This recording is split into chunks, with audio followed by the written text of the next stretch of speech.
Bangladesh, Sri Lanka, Malaysia जैसे कई देश अब प्याज के मामले में आत्मनिर्भर बनने की दिशा में तेजी से आगे बढ़ रहे हैं। इसका सीधा असर भारतीय किसानों पर पड़ रहा है, जिन्हें निर्यात में कमी के कारण नुकसान उठाना पड़ रहा है। पिछले साल भारतीय सरकार ने लगभग पूरे वर्ष प्याज के निर्यात पर ड्यूटी लगाई रखी, ताकि निर्यात कम से कम हो या न हो सके।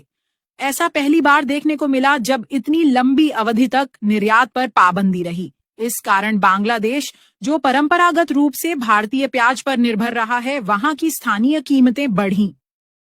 भारत का प्याज सामान्यतः सस्ता पड़ता था, इसलिए बांग्लादेश में उसकी मांग बनी रहती थी। लेकिन अचानक और लंबे समय तक निर्यात पर प्रतिबंध या ड्यूटी लगाने से बांग्लादेश को आपदा में अवसर दिखा और उसने अपने देश में प्याज उत्पादन को बढ़ावा देना शुरू कर दिया। इसका परिणाम यह हुआ कि बांग्लादेश अब प्याज के मामले में लगभग आत्मनिर्भरता के करीब पहुंच गया है। यह स्थिति भारतीय किसानों के लिए चिंता का विषय है, क्योंकि हर साल बड़ी मात्रा में प्याज बांग्लादेश को निर्यात किया जाता था। अगर बांग्लादेश पूरी तरह आत्मनिर्भर हो गया तो भारतीय प्याज उत्पादकों की आय पर बड़ा असर पड़ सकता है।